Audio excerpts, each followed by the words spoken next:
Hello everyone, welcome to our classes. তো আমরা atomic স্ট্রাকচারের লাস্ট যেখানে শেষ করেছিলাম সেটা হচ্ছে বোরের তত্ত্ব। এবার বোরের তত্ত্ব পড়তে গিয়ে আমরা বোরের তত্ত্বগুলো আমরা করেছিলাম যে বৃত্তাকার কক্ষপথে একটা ঘোরে, যে কৌণিক ভরবেগ। এবার যে বৃত্তাকার কক্ষপথে যে ঘুরছে, এই যে পরমাণু নিউক্লিয়াসকে কেন্দ্র করে বৃত্তাকার কক্ষপথগুলি চলছে, এই বৃত্তাকার কক্ষপথের যে প্রথম কক্ষ, দ্বিতীয় কক্ষ, তৃতীয় কক্ষ, এইভাবে চতুর্থ কক্ষ এইভাবে এসছে। যে 4 নম্বর কক্ষপথের যে ব্যাসার্ধের রাশিমালা, ইলেকট্রনগুলি ঘুরছে এবং তাই একটা নির্দিষ্ট ব্যাসার্ধের আমি হাইড্রোজেনের ধরে নেব, তার সাপেক্ষে যে কোনো মৌলের আমরা বার করতে পারি, যে তার ব্যাসার্ধের রাশিমালাটা নির্ণয় করব, তার শক্তির রাশিমালা, তার গতিবেগ, এগুলো আমরা বার করতে পারবো। এবার সেইটা বার করতে চাইলে সেটা ধৈর্য ধরে ক্লাসটা দেখতে হবে এবং আশা করি তোমরা উপকৃত হবে একটু। তাহলে আমি শুরু করি, কিন্তু তার আগে বলি যে তোমাদের যে আগের ক্লাসে আমি যে একটা তোমাদের ইকুয়েশনে উপনীত হতে পেরেছিলাম, যে বৃত্তাকার কক্ষপথে যখন ইলেকট্রনগুলি ঘুরতে থাকছে না, তখন যে এর মধ্যে ইলেকট্রনের মধ্যে আর নিউক্লিয়াসের মধ্যে একটা আকর্ষণ বল, আর ইলেকট্রন এই বৃত্তাকার কক্ষপথে ঘোরার জন্য একটা বহির্মুখী বল, এই দুটো বল থেকে আমরা একটা ইকুয়েশনে উপনীত হতে পেরেছিলাম।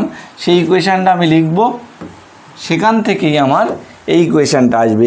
সেই ইকুয়েশনটা আমরা লিখতে গেলে সেই ইকুয়েশনটা কী ছিল, ZE² বাই 4πε0 R² সমান আমার কী ছিল, যে mv²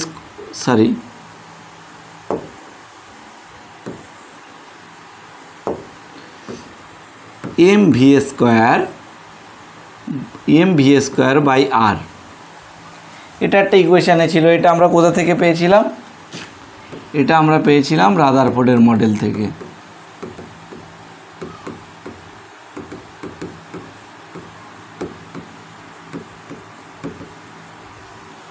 রাদারফোর্ডের মডেল থেকে আমরা এটা পেয়েছিলাম।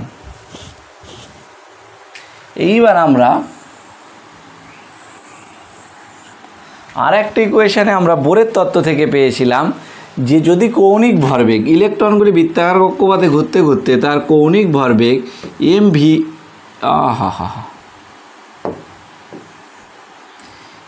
mvr সমান nh/2π। এটা কোথার থেকে পেয়েছিলাম? এটা বোরের তত্ত্ব থেকে।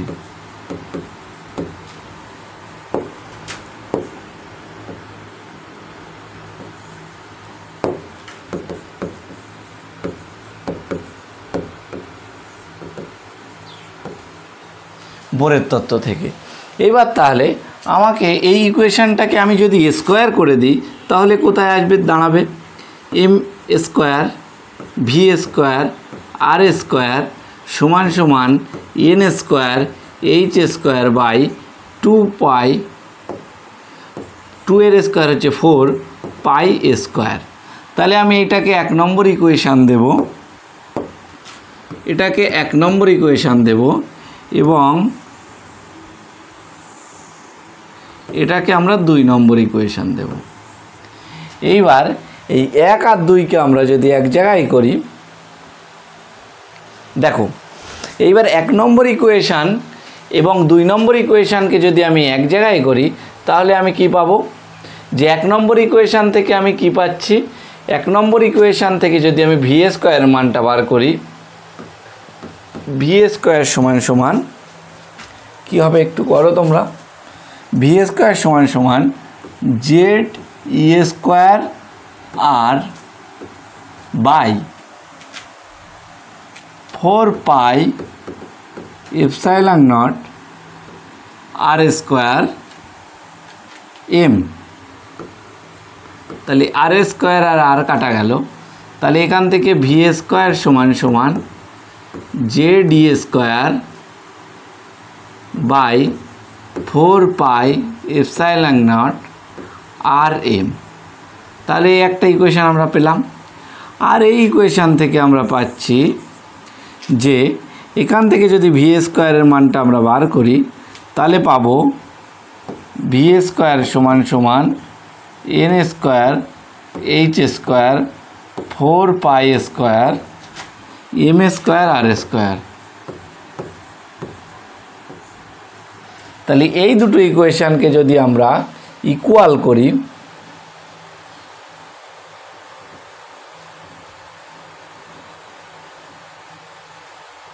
এই দুটো ইকুয়েশনকে যদি আমরা ইকুয়াল করি, তাহলে এই ভি স্কোয়ার আর এই ভি স্কোয়ার যদি ইকুয়াল করি, তাহলে আমার দাঁড়াবে Z E square by 4 pi epsilon naught r m, এবং এইটা সমান সমান, আর এই ভি এর মানটা দাঁড়াবে n square H square by 4 pi square M square R square. তো এখান থেকে আর, এখানে আর স্কোয়ার, এখানে এম স্কোয়ার কাটা যাবে, আর তেমন কিছু নেই। তাহলে এই ইকুয়েশনটা কী দাঁড়ায়, Z E square by 4 pi epsilon nought সমান সমান N square H square 4 pi square M R. এখান থেকে আমার আসবে যেই আর এর মানটা আমাকে বার করতে হবে, যেহেতু আমি ব্যাসার্ধের রাশিমালা নির্ণয় করতে যাচ্ছি, তাহলে এখানে আর এর মানটা আমরা বার করব। তাহলে আর এর মান বার করতে গেলে আমার আসবে আর সমান সমান 4 pi epsilon naught n square H square by Z E square 4। আচ্ছা, এখানে একটা কিছু করতে পারো যে এই 4 আর এই 4 কাটা গেল, এই পাই স্কোয়ার কাটা গেল, তাহলে আমাকে এই 4 পাইটা কাটা যাবে। তাহলে এই 4 পাইটা কাটা গেলে 4 পাইটা চলে গেল, তাহলে আমার কোথায় আসবে জেড ই স্কোয়ার, এই 4 পাইটাও কাটা যাবে, এই 4 পাইটাও কাটা গেলে আমার তাহলে কি থাকছে, যে আমি আর এর মানটা বার করছি, তাহলে এই 4 পাইটা কাটা গেলে শুধু পাই থাকবে Z E square pi M. তাহলে আর এর মানটা আমরা এখানে পেলাম এই,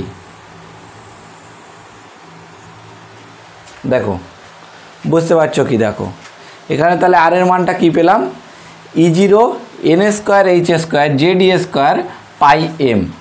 তাহলে তোমরা এখান থেকে আসতে পারবে যে এটাকে আমি লিখতে পারি আর সমান সমান epsilon naught H square by Z E square, জেডটা আমি লিখব না, E square pi M into এই এন স্কোয়ার আর জেডটা রাখবো, এইটা এইদিকে রেখেছি যে এই টার্মটা পুরোটাই না একটা কনস্ট্যান্ট টার্ম, আর এই দুটো এন মানে ফার্স্ট কক্ষ হতে পারে, দ্বিতীয় কক্ষ, তৃতীয় কক্ষ, সব রকম কক্ষ হতে পারে। জেডের মান, জেড মানে এখানে পারমাণবিক সংখ্যা, পারমাণবিক সংখ্যা বিভিন্নভাবে চেঞ্জ হতে পারে, বিভিন্ন মৌলের বার করতে পারলে বিভিন্ন। তাহলে এই দুটো ভ্যারিয়েবল আর এই জিনিসটা টোটালটাই কনস্ট্যান্ট। তাহলে এইটা হচ্ছে ব্যাসার্ধের রাশিমালা নির্ণয়, এটাকে তোমরা একটু মার্ক করে নাও।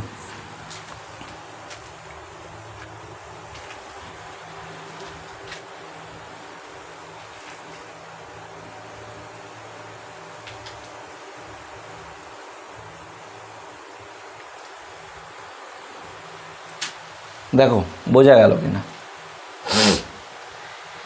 এইবার তোমাকে জানতে হবে যে তোমাকে তো এখন তো তোমাদের এমসিকিউ যেহেতু প্যাটার্নে এসছে, এটা আগেও দিত না যে ডেরিভেশন করো, কিন্তু তোমাদের কি করতে হবে যে এমসিকিউ কিভাবে করব এটা আমি শুধু দেখালাম তোমাদের একটু ডেরিভেশনটা কিভাবে আসছে।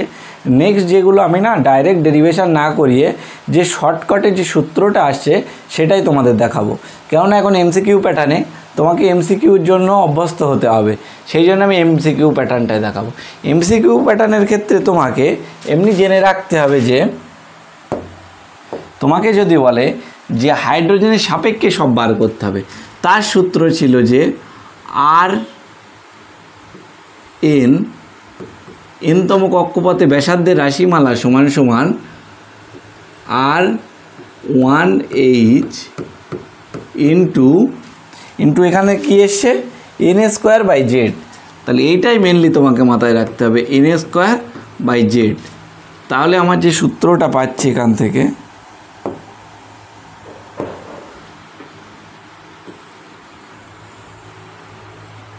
দেখো এই সূত্রটা হচ্ছে মেন সূত্র। তাহলে কি বলছে, হাইড্রোজেন পরমাণুর প্রথম কক্ষের সাপেক্ষে কোনো কক্ষের যদি আমি ব্যাসার্ধের রাশিমালা নির্ণয় করি, তার সূত্র কি, এন স্কোয়ার বাই জেড। এখানে কি আর এন সমান সমান এন সমান সরি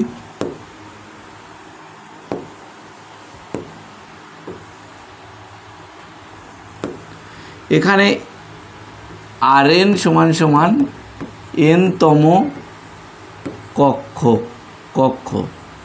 এনতম কক্ষ, আর 1H মানে হাইড্রোজেন পরমাণুর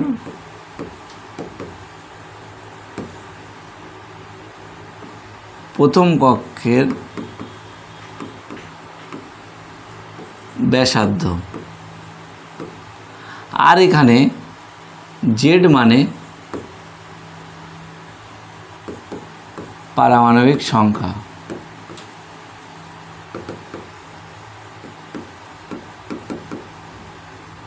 আর এই এনটা না, এন তো তম কক্ষ, এটাকে যদি বার করে এনতম কক্ষ। তাহলে এখানে দেখো এখানে একটা মজার বিষয় আছে, যে মজার বিষয়টা হচ্ছে যে এই জিনিসটা হচ্ছে মজার বিষয়। এখানে এই টার্মটা আছে, আর এখানে আমি বার করেছি এইটা। তো হাইড্রোজেন পরমাণুর ক্ষেত্রে আমি যদি বার করি না, হাইড্রোজেন পরমাণুর ক্ষেত্রে এটাকে যদি আমি আরও মডিফাই করে লিখি না, তখন কী হবে বলো তো? মডিফাই করে লিখলে আর এন সমান সমান 0.529 angstrom into n square by Z. এটাই হচ্ছে মেন সূত্র, যে এইটার মানটা হচ্ছে এটা। এবার সেটা কোথা থেকে আসছে দেখো, যে এখানে যদি আমি E0 দেখো, যদি হাইড্রোজেন পরমাণুর ক্ষেত্রে বার করি, ফর হাইড্রোজেন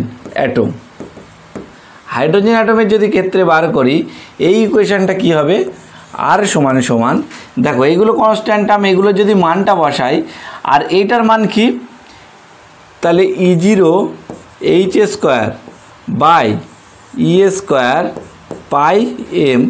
এবার N square by Z, N square hydrogen অ্যাটমের ক্ষেত্রে এনের মান কত ফর হাইড্রোজেন অ্যাটম, এন সমান সমান 1 প্রথম কক্ষের ক্ষেত্রে, আর জেডের মান, জেডের ব্যাসার্ধ এই পারমাণবিক সংখ্যা কত, 1। তাহলে এখানে কত আসলো, এখানে যদি বসাই তাহলে এই টার্মটা 1/1 হয়ে গেল, তাহলে 1, তাহলে এই টার্মটাই তো চলে আসছে। এই টার্মটার মানটা আমি যদি সবগুলোই বসাই, এগুলো কনস্ট্যান্ট টার্ম, আমরা এপসাইলন নটের মান জানি, আগের ক্লাসে বলেছি, এইচে প্ল্যাঙ্কের কনস্ট্যান্টের মান জানি, একটা ইলেকট্রনের চার্জ জানি, পায়ের জানি, এম মানে ইলেকট্রনের ভর জানি। তাহলে এইগুলো যদি আমি সবগুলোই যদি মানটা বসাই, তাহলে এখানে আসে 0.529 অ্যাংস্ট্রম। এইটার মানটাই হচ্ছে এইটা। তাহলে দেখো এইটার মানটাই আমি জাস্ট এখানে পুট করেছি। এইটা মানেই কি, এখানে আসছে যে হাইড্রোজেন পরমাণুর ক্ষেত্রে যদি আমি বার করি, তাহলে দেখো 1 বসে এই টার্মটাই আসছে, সেইটাকে লিখেছি R1H, আর সেই মানটাই কত আসছে 0.529। তাই তোমাকে পরীক্ষায় আসলে হট করে বলে দেবে যে আমি পরে ম্যাথমেটিক্যাল করাচ্ছি, এরপরে এনার্জি রাশিমালাটা আর ভেলোসিটি রাশিমালাটা বার করার পরে আমি তোমাদের এইটা দেখাবো, যে তোমাকে বলে দেবে না কোশ্চেন, যে হিলিয়াম প্লাস আয়নের ক্ষেত্রে 2 নম্বর কক্ষপথে ব্যাসার্ধের রাশিমালা নির্ণয় করো, তখন তোমাকে এটা জানতে হবে যে এটা তুমি জানো। আর এখানে হিলিয়ামের ক্ষেত্রে এবার দ্বিতীয় কক্ষ বলেছে, মানে এনের মান 2, আর হিলিয়ামের ক্ষেত্রে জেড পারমাণবিক সংখ্যা কত, 2। তাহলে এন স্কোয়ার বাই জেড করলেই তোমার মানটা বার করতে পারবে। আমি ম্যাথ যখন করাবো তখন বুঝতে পারবে। দেখো এটা হয়ে গেল। এইবার আমার আসবে এনতম কক্ষপথে আবর্তনশীল। তাহলে নেক্সট আমরা দেখি, এবার এখানে আমরা করব যে এনতম কক্ষপথে আবর্তনশীল, এনতম কক্ষে আবর্তনশীল ইলেকট্রনের শক্তির রাশিমালা নির্ণয়।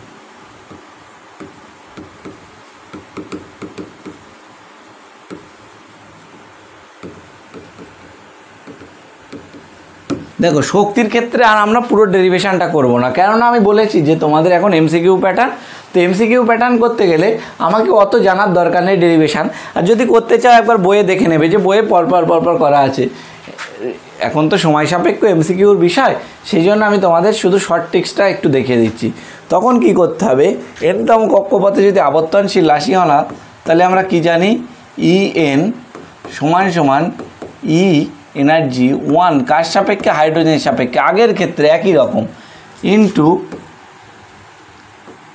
Z²/n²। আগের ক্ষেত্রে কি করেছিলাম, এখানে করেছিলাম ব্যাসার্ধের রাশিমালা যখন বার করছিলাম R1H সমান কত বেরিয়েছিল, ইন্টু সমান নয়, ইন্টু কত ছিল, n²/z। জাস্ট এটা তার ওইটার মতো, এইটা জাস্ট মনে রাখবে যে এনার্জি রাশিমালা এইটা। এইবার আমাকে জানতে হবে যে ফার্স্ট কক্ষপথে যে এনার্জি রাশিমালাটা কত, সেটার ক্ষেত্রে মাইনাস, সেটার ক্ষেত্রে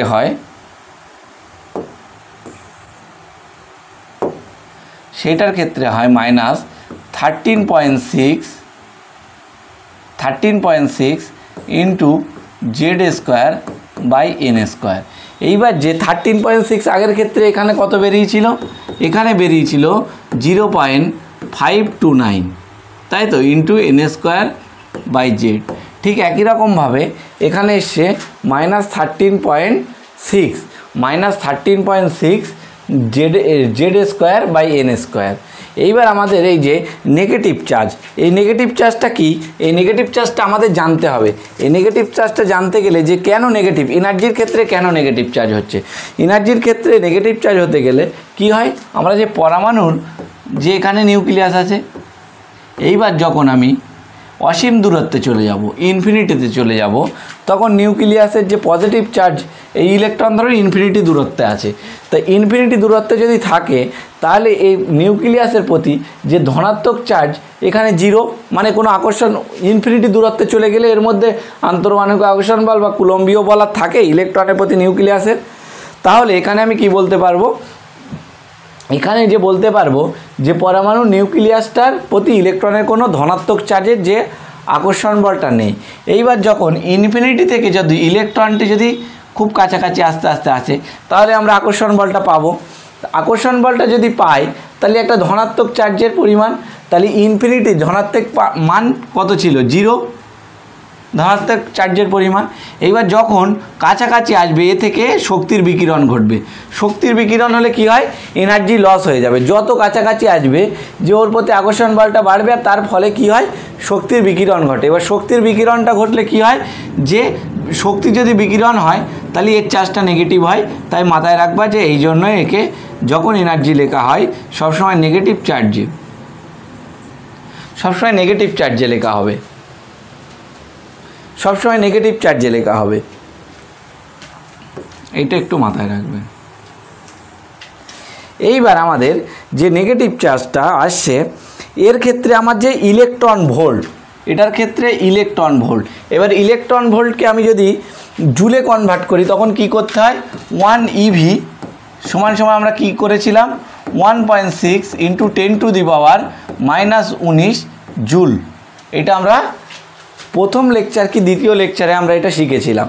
এইবার যদি এখানে হয় তাহলে এটার সঙ্গে যদি আমি 13.6 ইন্টু 1.6 ইন্টু 10⁻⁻19 ইন্টু Z²/n² ছিল, এটা যদি আমি গুণ করি 13.6 ইন্টু 1.6 ইন্টু 10⁻⁻19, তখন আমাদের যে ইকুয়েশানে আসবে সেটা হলো 2.18 ইন্টু 10⁻⁻18 ইন্টু Z²/n²।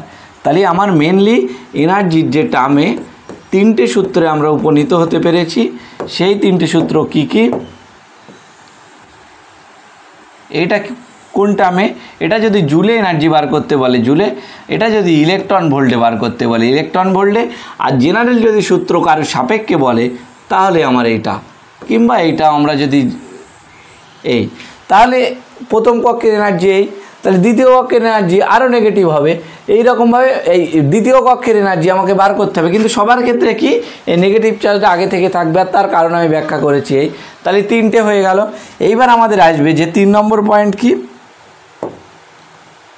আমরা গতিবেগের রাশিমালা নির্ণয় করব।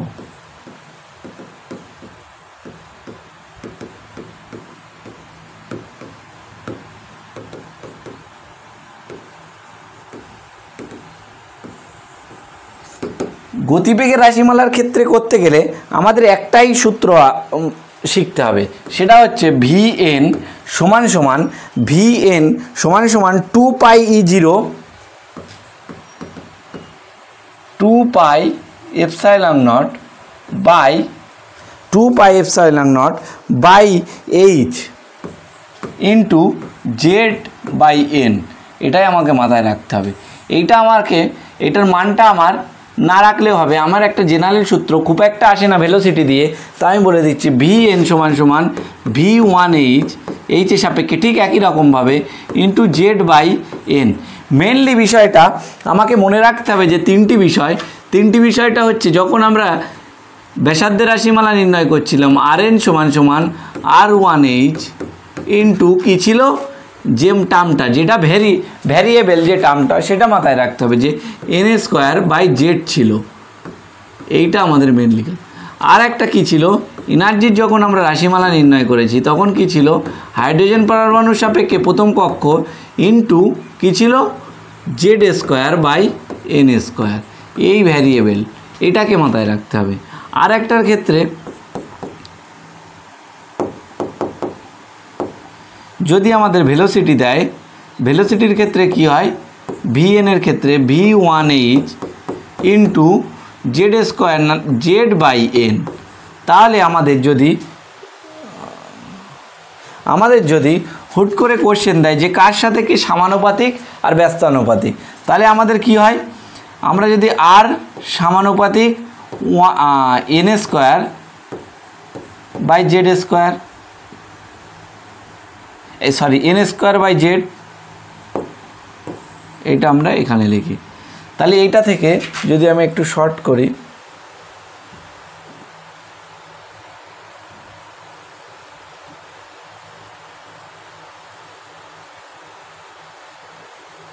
এটাকে যদি আমরা শর্ট করে একটু লিখি, এই তিনটে তো আমার মাথায় থাকবে। আর একটা কি, আর এন সমানুপাতিক n² বাই জেড হয়। আর একটার ক্ষেত্রে কি, এনার্জির ক্ষেত্রে ইএন সমানুপাতিক z² বাই n² হয়। আর একটার ক্ষেত্রে ভিএন সমানুপাতিক জেড বাই এন। এই ভ্যারিয়েবল টার্মটা আমার যদি মাথায় থাকে তাহলে দেখো এগুলো এক জায়গায় করে দিলাম, একটু দেখে রাখবে।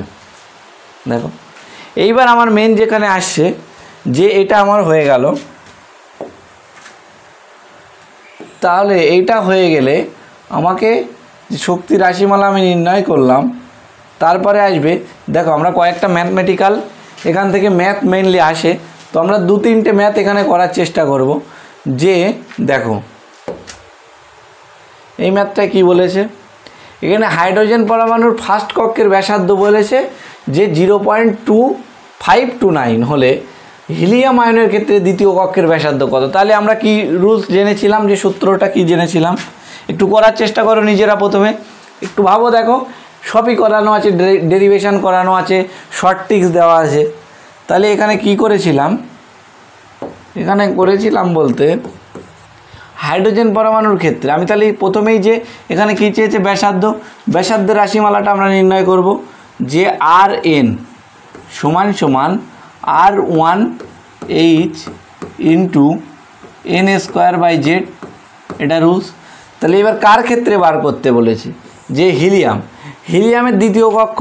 তাহলে দ্বিতীয় কক্ষ এখানে বলে দিয়েছে, যেটা ম্যাথ আমাদের দেওয়া থাকবে যে ম্যাথটা, তাহলে আমরা কি করব, সেই ম্যাথটা প্রথমে সেখান থেকে ডাটাটা কালেক্ট করব। ডাটাটা কালেক্ট করলে কি হবে, এন এর মান কি বলেছে, এখানে যেহেতু দ্বিতীয় কক্ষ বলেছে তাই এন এর মান 2। আর কি বলেছে, যে এখানে হিলিয়াম আয়ন বলেছে, তাহলে পারমাণবিক ক্রমাঙ্ক যদি দেখি হিলিয়ামেরও 2।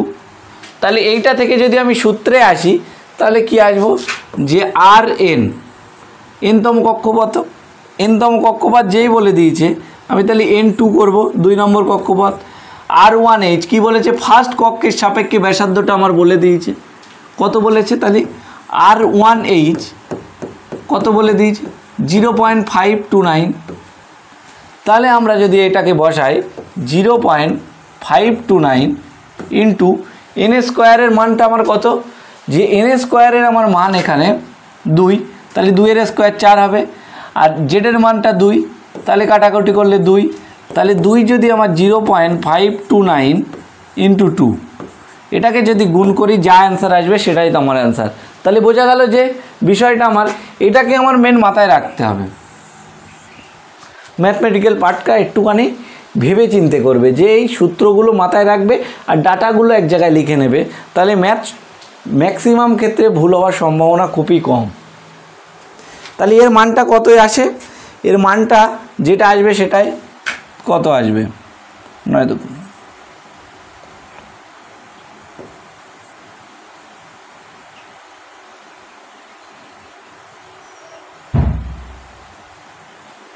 দেখো এটার মান কত আসছে, এটাকে যদি আমি গুণ করি এর মান এসে দাঁড়াবে আমার 1.06 অ্যাপ্রক্সিমেট। এটা তোমরা একটু ক্যালকুলেশন বাড়িতে করে নেবে ঘরে করার সময়। এবার আমরা নেক্সট ম্যাথে আসছি।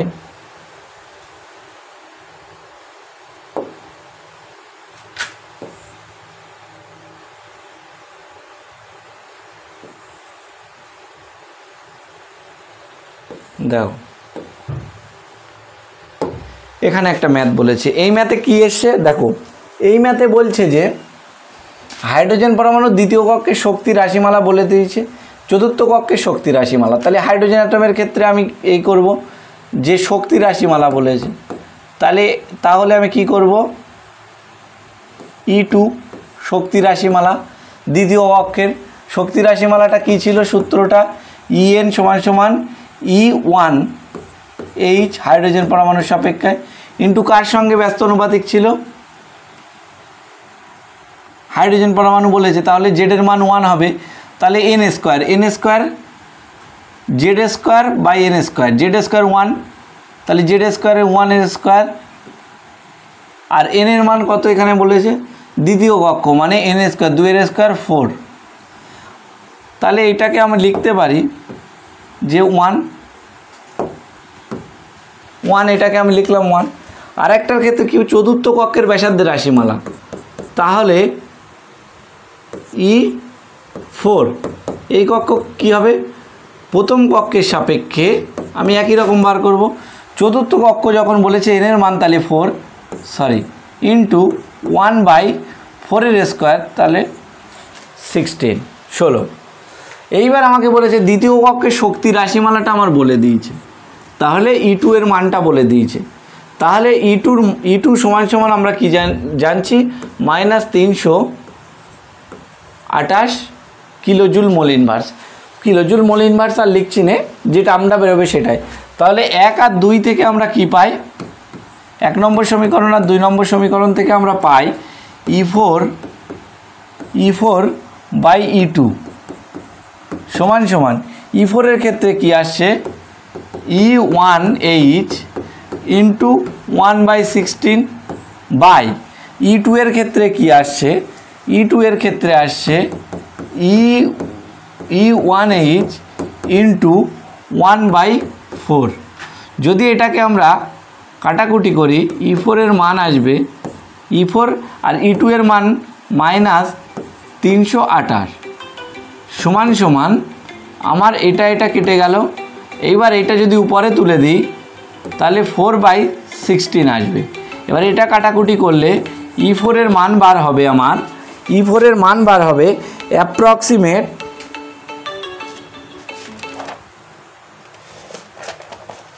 -28 এই -82, এটাই হচ্ছে আমার অ্যান্সার।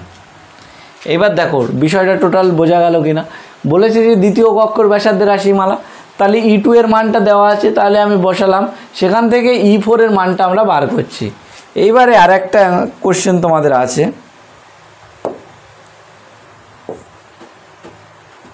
এখানে দেখো একটা MCQ তোমাদের আছে যে এদের মধ্যে কোনটি বোধ তত্ত্ব খাটে না। বোধ তত্ত্ব খাটতে গেলে আমাদের কি ছিল, যে বোধ তত্ত্ব খাটতে গেলে আমাদের একটাই ক্রাইটেরিয়া ছিল, সেটার ইলেকট্রন একটা হতে হবে, যে এক পরমাণু ইলেকট্রনের ক্ষেত্রে প্রযোজ্য বোধ তত্ত্বটা। তাহলে এখানে আমাকে বার করতে হবে হাইড্রোজেনের ক্ষেত্রে ইলেকট্রন সংখ্যা কত আছে, এখানে H প্লাসে 0, এখানে একটা, হিলিয়াম দুইটো থাকে, তা থেকে একটা বিয়োগ হয়ে গেলে একটা থাকে, আর লিথিয়ামের দুইটো থেকে একটা থাকে। তাহলে এক পরমাণুর ক্ষেত্রে এই তিনটের ক্ষেত্রে প্রযোজ্য, এই তিনটের ক্ষেত্রে হবে, এটার ক্ষেত্রে হবে না, তাহলে এইটাই অ্যান্সার হবে। দেখো আর একটা কোশ্চেন আছে, লাস্ট কোশ্চেনটা আমার হচ্ছে, দেখো একটি ফোটনের, এই ক্লাসটা আমি আগের ক্লাসে করেছিলাম, ম্যাথটা আমি জাস্ট এই ক্লাসে করিয়ে দিচ্ছি, যে একটি ফোটনের শক্তি 1 কিলো ইভি ইলেকট্রন ভোল্ট বিকিরণটির কম্পাঙ্ক নির্ণয় করো। তাহলে আমরা সূত্র কি ছিল ফোটনের, ই সমান ছিল এইচ নিউ। তাহলে এখানে আমার এটা বার করতে হবে, এটা প্ল্যাঙ্কের ধ্রুবক আমরা জানি। তাহলে এখান থেকে আমি কি জানবো, যে এখানে এনার্জিটা আমাকে বার করতে হবে। এনার্জিটা আমাকে বলে দিয়েছে যে 1 কিলো ইভি, আমরা 1 কিলো ইভি যেমন সমান জানি যে 1000 ইভি। 1000 ইভিকে যদি আমি জুলে কনভার্ট করি, তাহলে 1000 জুল, এই EV into joule 1.6 into 10⁻⁻19 joule. এইবার আমরা এই সূত্র থেকে তাহলে আমি নিউ এর মানটা বার করব। নিউ সমান কি বলতে পারি, E/H, প্ল্যাঙ্কের কনস্ট্যান্ট। ই এর মানটা এখানে কত দেওয়া আছে বার করেছি আমরা, 1000 ইন্টু 1.6 ইন্টু 10⁻⁻19 জুল। আর এখানে প্ল্যাঙ্কের কনস্ট্যান্টের মান কত, 1.026 না 6, প্ল্যাঙ্কের কনস্ট্যান্টটা আমরা জানি 6.626 প্ল্যাঙ্কের কনস্ট্যান্টটা, প্ল্যাঙ্কের কনস্ট্যান্টটা আমরা জানি যে প্ল্যাঙ্কের কনস্ট্যান্টটা আমরা জানি 6.626 ইন্টু 10⁻⁻34 জুল সেকেন্ড। তাহলে আমরা এখান থেকে কাটাকুটি করলে জুল কেটে যাবে, তাহলে সেকেন্ড ইনভার্স পেলাম। যে এটার মান ক্যালকুলেশন করলে একটা মান পাওয়া যায়, মানটা তোমরা ঘরে ক্যালকুলেশন করে নেবে। আমার কাছে ডাটা আছে, ডাটা থেকে আমি বলতে পারি যে এটার মান বেরোয় 2.42 ইন্টু 10⁻7 সেকেন্ড ইনভার্সকে আমরা কি লিখতে পারি, সেকেন্ড ইনভার্সকে আমরা লিখতে পারি হার্টজ, পার সেকেন্ডকে আমরা লিখতে পারি হার্টজ। তাহলে এখানটা এটা ইকুয়াল টু হার্টজ। দেখো বিষয়টা বোঝা গেল কি না। তাহলে আমাদের টোটাল জিনিসটা আমাদের মাথায় রাখতে হবে, যে ব্যাসার্ধের রাশিমালা এনতম, দেখো এখানে দেখো মেনলি আমাকে জানতে হবে এই জায়গাটা, ডেরিভেশন করার জায়গার দরকার নেই, আমি তবু ডেরিভেশনটা করিয়ে দিয়েছি যে একটার ব্যাসার্ধের রাশিমালাটা। আর যে মেনলি এই বিষয়টা আমাকে একটু মাথায় রাখতে হবে, এই বিষয়টা সঙ্গে এই যে ব্যাসার্ধের রাশিমালা, এনার্জি রাশিমালা, গতিবেগের রাশিমালা, এই তিনটে জিনিস এখান থেকে একটা এমসিকিউ তুমি এক্সামে পাবেই। এইবারে আমার এই ক্লাসটা এই পর্যন্তই আজকে থাকলো, যে এরপরে আমি আর 3টে লেকচার হয়তো দেব, এই চ্যাপ্টারটা টোটাল ওভারঅল শেষ হয়ে যাবে। তারপর এক এমসিকিউর একটা সেশন করাবো, পুরোপুরি কোশ্চেন অ্যান্সার সেশন। এইবার তোমরা এই চ্যাপ্টারটা না একটু নিয়ে, আমি যখন বোঝাচ্ছি তখন বুঝে গেলে, কিন্তু খাতায় যদি নোট না করো আর পরে একবার রিভিশন না করো না, এই জিনিসগুলো পুরোটাই গুলিয়ে ফেলবে। তো একবার এটা আমার এই ক্লাসের শেষে একবার তুমি বসে এটা খাতায় করে একেবারে মাথায় গেঁথে নেওয়ার চেষ্টা করবে। আজকের ক্লাস এই পর্যন্তই, এরপরে আমি 3টে লেকচার দেব, তাহলে এই পরমাণুর গঠন চ্যাপ্টারটা শেষ হয়ে যাবে। Thank you.